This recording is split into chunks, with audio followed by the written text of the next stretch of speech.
听专家解读美国升学方案，看美国学习生活点滴，圆美国名校梦想。本节目由美国文美教育集团冠名播出。大家好，欢迎收看文美集团美国升学直通车。文美集团美国升学直通车是华人网和文美教育集团联合制作播出的北美首档大型的网络直播教育节目。在我们的节目当中，你将会了解到最新最权威的教育资讯，还有升学的建议。无论你是学生还是家长，有任何的美国升学教育问题，都可以给我们留言，我们的嘉宾也会尽量回答大家的问题。首先，还是来给大家介绍一下文美集团。文美集团是美国著名的大学申请及规划辅导机构，20年规划经验，全网200万加粉丝关注万博士教育讲座。在美国洛杉矶、纽约、芝加哥等12个城市设有服务中心，为广大华人子女提供教育服务。文美集团专注于12年级名校申请及6到11年级大学提早规划服务。教育学博士加常春藤名校面试官顾问团队，中美双顾问模式，为6到12年级学生提供最好、最全方位的大学规划服务。欢迎大家扫码关注文美官方微信公众号，若和文美的客服互动，请添加微信号文美集团的全拼音。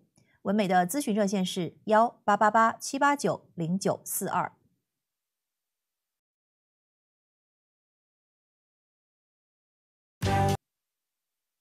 好的，下面是我们的升学大讲堂的时间哈，我们邀请文美集团的美籍顾问康奈尔大学的面试官 Mr. 皮埃尔先生来跟大家分享美高学习和常春藤学习有何区别，要如何来做好转换。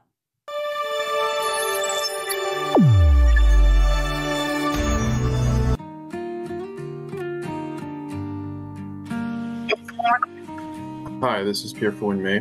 Today's meeting's topic is going to be about transitioning from high school to college. In other words, how to navigate the differences in rigor between the two institutions. So what I'd like to say is that it's important to prepare high school students for the academic challenges they will face in college. Understanding the differences in rigor between high school and college is crucial, especially for those aiming for prestigious universities. We're going to talk about the distinctions in academic rigor between high school, which includes honors, AP, and IB classes, and college. Then we're going to categorize colleges by their level of difficulty and provide strategies for high-achieving students, high school students, to prepare a rigorous college education, along with a case study to illustrate these points. So the first point is going to be about high school, which features honors, AP, and IB classes, for example. High school students can challenge themselves academically through honors, advanced placement, and international baccalaureate classes. These courses are designed to provide a deeper understanding of subjects and develop critical thinking skills. So as far as honors classes go, these classes offer more challenging coursework compared to standard classes. They often require more homework, higher level thinking, and greater depth of study. AP classes. Advanced placement courses are college level courses offered in high school. Students can earn college credit by scoring well on AP exams. These courses are rigorous with extensive reading, complex problem solving, and in-depth essays. And then we have the IB program. The International Baccalaureate program is globally recognized for its rigorous curriculum. IB students take advanced courses in multiple subjects and complete an extended essay, theory of knowledge course, and creativity, activity and service, CAS project. Now we're going to move on to colleges, which are going to be categorized in terms of the levels of rigor. The rigor of college courses varies significantly depending on the type of institution. Community colleges, these institutions provide foundational courses and often serve as a stepping stone to four-year colleges. While they offer challenging coursework, the overall rigor is generally less intense compared to a four-year institution. We have state colleges. State colleges offer a wide range of programs and can be quite rigorous, particularly in honors programs or specialized fields. They provide a solid academic foundation with opportunities for research and advanced study. Then we're going to move on to top 50 colleges. These colleges are known for their competitive admissions and rigorous academics. courses are demanding with a strong emphasis on research, critical thinking, and in-depth knowledge. And finally, we have top 20 colleges and Ivy Leagues, including schools like Stanford and MIT. These institutions represent the pinnacle of academic rigor. Students face intense coursework, extensive reading, and high expectations for independent research. Classes often include both lectures and smaller discussion sections led by teaching assistants or TAs. So, given that there is a great difference in rigor between, let's say, high school level and college, right? The next question would be then, how is the student supposed to cope with this difference in rigor once they're there, right?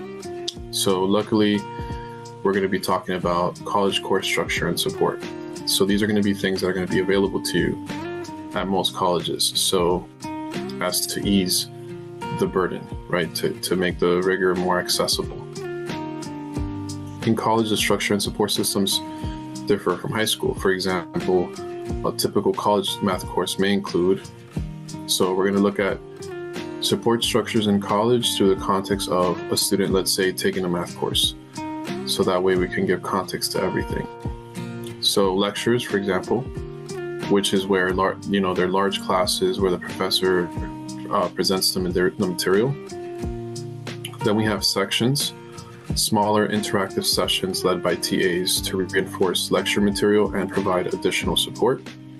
We have office hours. Professors and TAs hold office hours to assist students with course material, answer questions, and provide guidance. There are also tutoring services. Many colleges offer walk-in tutoring centers for various subjects. For some colleges, lecture recording is also an option, so lectures are often recorded, allowing students to review material at their own pace, and also if students are not able to attend a lecture for a given reason. And then finally, you have note-taking services. Some colleges provide note-taking services for students who need additional support. One thing I remember about note-taking services at Cornell is that it's typically done by people who got an A in the course. So definitely, it's someone that already took the course. So their notes are going to be valuable, and then you can purchase the notes, either a whole entire collection of them or just pick them up weekly. Okay, so what are some things you can do to prepare, given that you're going to be facing this difference in rigor in college, right? So these are some things that you're going to be able to do to prepare for that. Preparing for a rigorous college education. So high-achieving high school students can take several steps to prepare for the academic challenges of prestigious universities. So the first one is going to be dual enrollment, which involves, of course, students taking college courses. Typically, dual enrollment is just going to be the course itself. In other words, it's not going to be in context of a summer program where you might be doing other activities. It's just going to be the course and you get a grade, and that's it.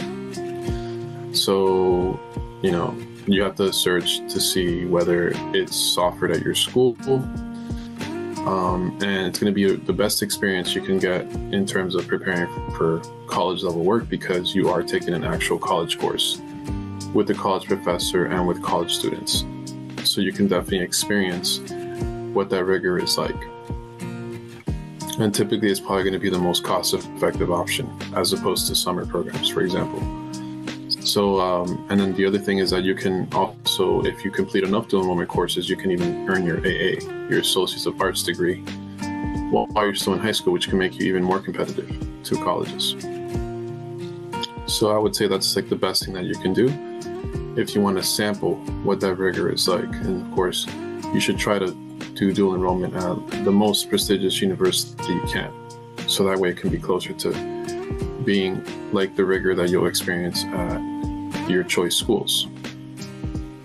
Okay, so the first option apart from that one would be open courseware. So this is students utilizing free online resources like MIT's OpenCourseWare to familiarize yourself with college level content. So MIT makes their courses, many of their courses, available.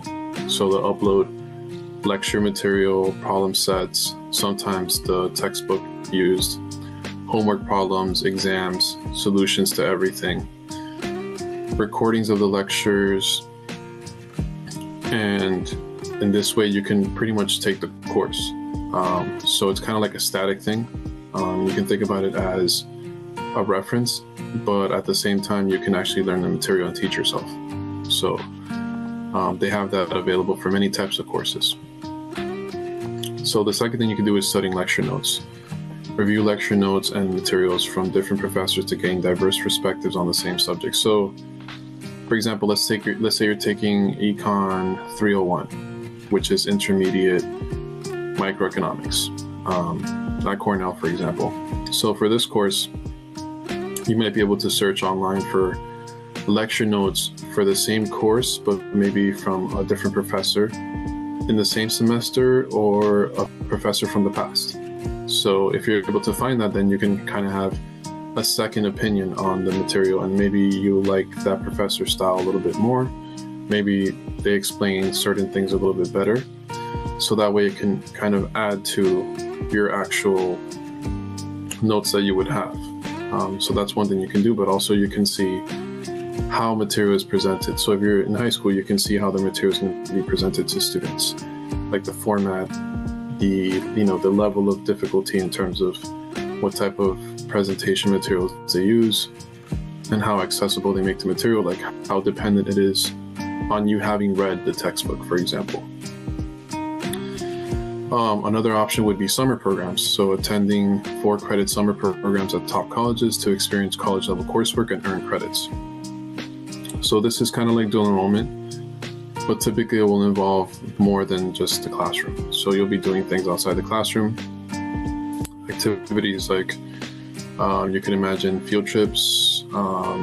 If you're doing an internship, you can imagine visiting a firm and seeing, like how the firm operates, like from behind the scenes. Another thing that you can do is auditing courses.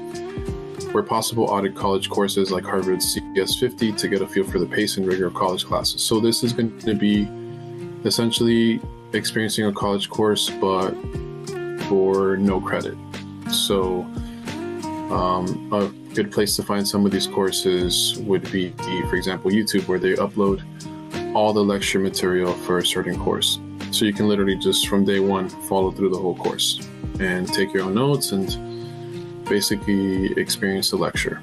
And also in the comment section, sometimes people discuss the material and ask questions and interact. So it's kind of like a dynamic community that you can engage with as well, whether it's for clarification or just engagement. So that's another option that you'll have. And then lastly, the last option was going to be independent study. So you can engage in independent study projects or research to develop self-discipline and deepen your understanding of subjects. So research is definitely an underappreciated thing when it comes to high school. You'll learn how to do research papers, but how many research papers do you do? Or you'll do maybe one research project, right? But you need to do more research to get better at research. You need to learn and really talk about research methods, which is kind of like a course that you take more so like in college, for example, in a psychology program. And something like that will talk about the different things of research, whether it's, statistics, whether it's the methodology. Everything is included in that course. So it's important to not only do research, but also study research, like how to do research. Okay. And then we're going to be concluding with a case study so we can tie all these points together. So we're going to be talking about Emily's journey to MIT. So Emily was a high-achieving high school student with a passion for engineering. She excelled in her honors and AP courses, particularly in math and science. To further challenge herself, Emily enrolled in the IB program, where she pursued a rigorous curriculum that included higher-level physics and mathematics. Understanding the importance of preparing for the next academic step, Emily took several proactive measures. She regularly accessed MIT's open courseware to study college-level engineering and computer science courses. This not only expanded her knowledge, but also gave her a sense of depth and complexity of college coursework. During the summer before her senior year, Emily attended a 4-credit summer program at a top engineering school where she took an intensive course in robotics. This experience provided her with a first-hand exposure to the demands of college academics and allowed her to work on advanced projects under the guidance of university professors. To gain additional insights, Emily audited Harvard's CS50 course online. This introductory computer science course helped her develop a strong foundation in programming and problem solving, skills that would be crucial for her future studies.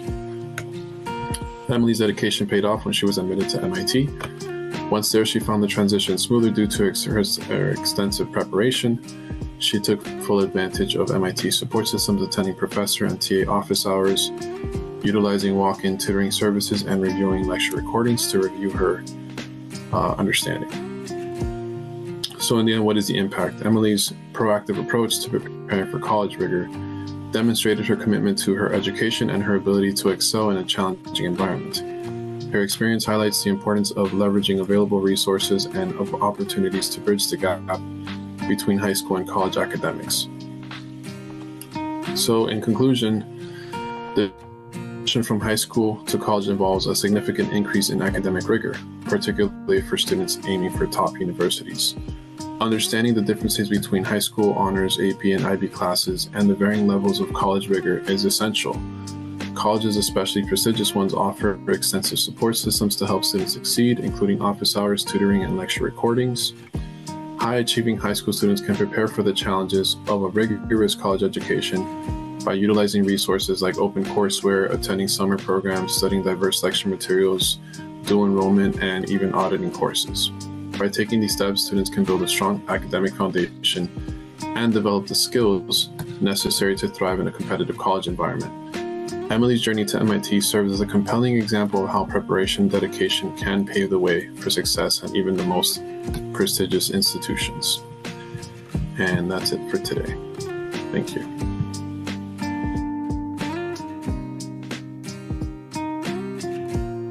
感谢 Mr. 皮尔先生，大家如果有任何的问题的话呢，都可以直接来联系我们的文美集团，向他们进行更具体的一些咨询。文美集团是美国著名的大学申请及规划辅导机构，20年规划经验，全网200万加粉丝关注万博士教育讲座，在美国洛杉矶、纽约、芝加哥等12个城市设有服务中心，为广大华人子女提供教育服务。文美集团专注于12年级名校申请及6到11年级大学提早规划服务。教育学博士加常春藤名校面试官顾问团队，中美双顾问模式，为6到12年级学生提供最好、最全方位的大学规划服务。欢迎大家扫码关注文美官方微信公众号，若和文美的客服互动，请添加微信号文美集团的全拼音。文美的咨询热线是1888-789-0942。感谢大家收看我们今天的文美集团美国升学直通车，我们下期再见。